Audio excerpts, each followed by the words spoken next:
What is up here? Chris Fluke Podcast, episode 91. We're going to start this off here, and we're going to talk about Thomas Paine, right? He wrote Common Sense back in the 1700s. And in this pamphlet, Thomas Paine outlined, ways that he felt the Americas can survive on their own and what form of government they could have in America, and they did without the British, being their overlords, right? It's like we could have a revolution here. We could become our own country. We don't need those Brits. We have the resources. We have the people. We have the structure of government that we want. Let's go put this in action. Now, this revolutionary mind, this writing here, this pamphlet spread like wildfire. But that writing and those thoughts, they wouldn't have happened if it wasn't for, the British government being a tyrant and ruling with too much of a heavy fist with acts like the Townshend Act and the Stamp Act and these different things that occurred in that New England, Boston area that kind of led to people having enough and saying, you know what, I'm kind of done with this tyrant, this authoritarian style of government.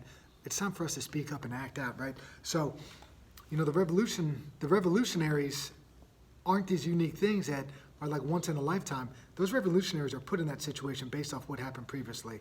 And I think a lot of what Thomas Paine wrote about youth is the seed of good habits as a person, in us, and also in the nation, right? So he realized that, you could see almost on a smaller scale how one develops the person that they become. It's all off these previous actions, right? So as a parent now, we just had Emmy's birthday party yesterday, and you get to see how young kids age 1 to 7 all interact with one another. And you get to see how maybe parents interject when things get a little bit haywire.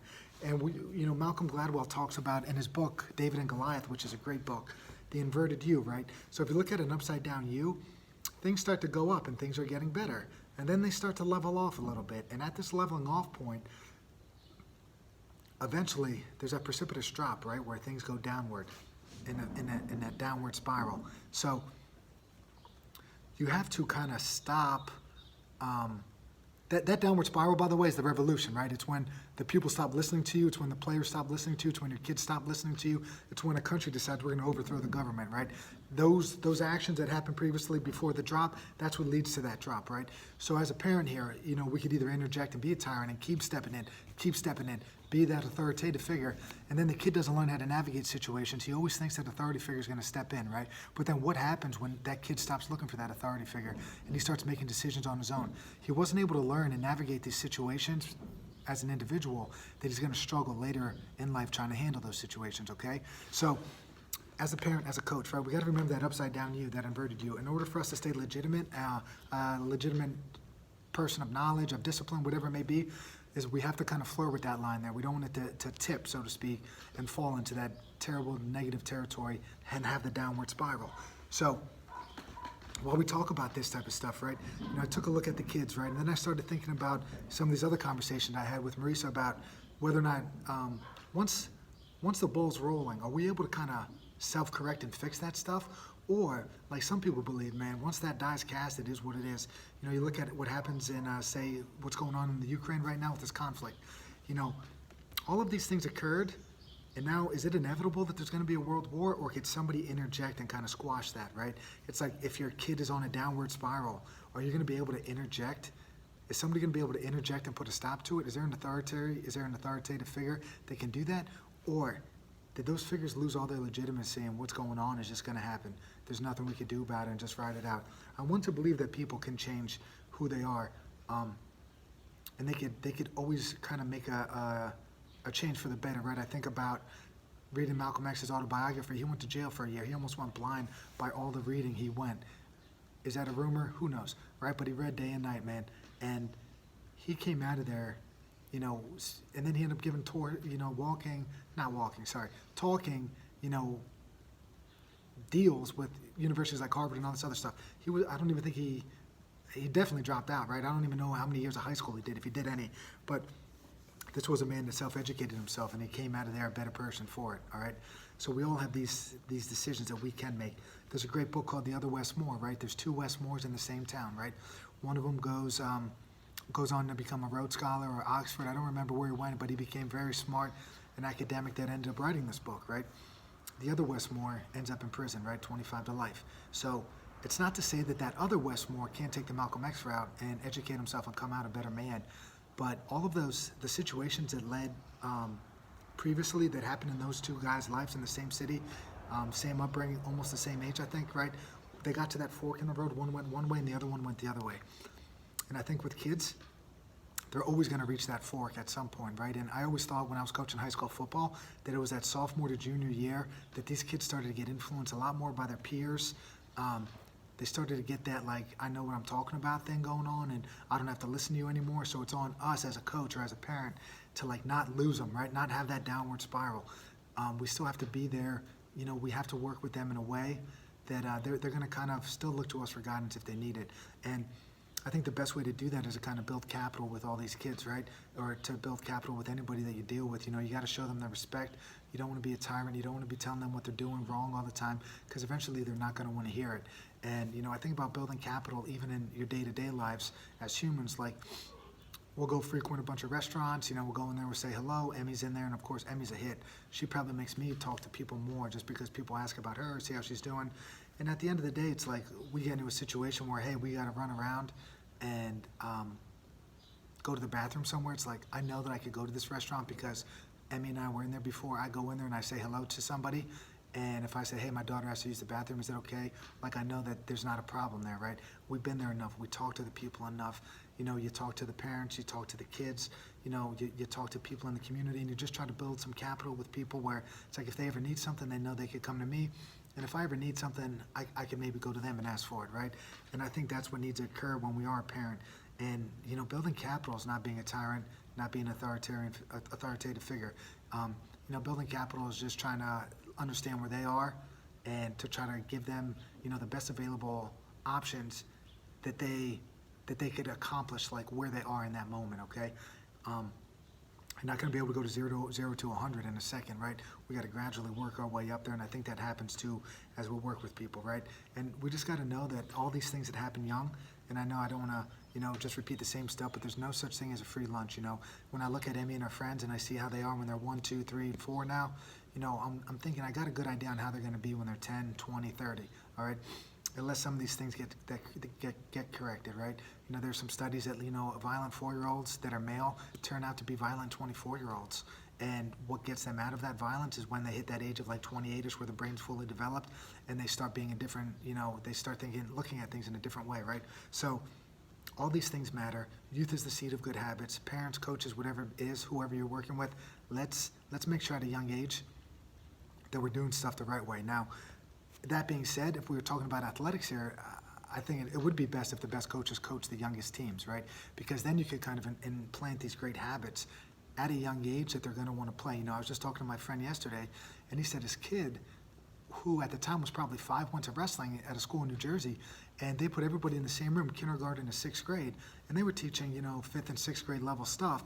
Kindergarten kids are just kind of standing there looking around, to the point that his son, I mean, the dad grew up in a wrestling family, like, the son doesn't want to wrestle anymore because it was boring, because they just stood around and they didn't know what the hell was going on, because they're teaching, you know, not teaching high-level stuff. Like, teaching high-level stuff is not a problem if you get the kids engaged in it and get them playing and practicing it, right? So this group didn't do it. Like, growing up, we always split the room where it's like the kids that never wrestled, you're over here. The young kids, you're here. Older kids, advanced kids, you're here. That's what it is. And you coach to the different rooms, different levels, and you try to bring everybody's level up. But you know, at the end of the day, they're not going to be able to do the same things, right? So if youth is the seed of good habits, we need to instill good habits in the wrestling room, say, for this example. Get them doing fun stuff and exciting stuff at a young age so that they're going to want to do it when they're, you know, in 2nd grade, 5th grade, well beyond, into adulthood. They still want to be physically active and enjoy it, right? You think about the same thing with schools, right? This preschool that we're at for my daughters, it's like the best thing. Like, they're doing all of this stuff. They have music, they have gym, they're doing a cooking class where it's stuff like making their own tea to making coconut oil scrubs for their skin. Like, it's just stuff like that. They're making stuff, right? They're not cooking, you know, these fancy dinners. They're just making stuff as a class. And what else they got? They got the library, and they have a Spanish themed class where they're learning the language, right? So it's and tons of recess, tons of outside time. You know, they're going for walks. They are checking out things in nature, like looking for signs of springtime, looking for signs of winter, all that stuff, right? And then it's like when they get to kindergarten, same conversation with the same guy yesterday. He's like, my kid's in kindergarten now. And he's like, it's just boring. Like, it's just not the same.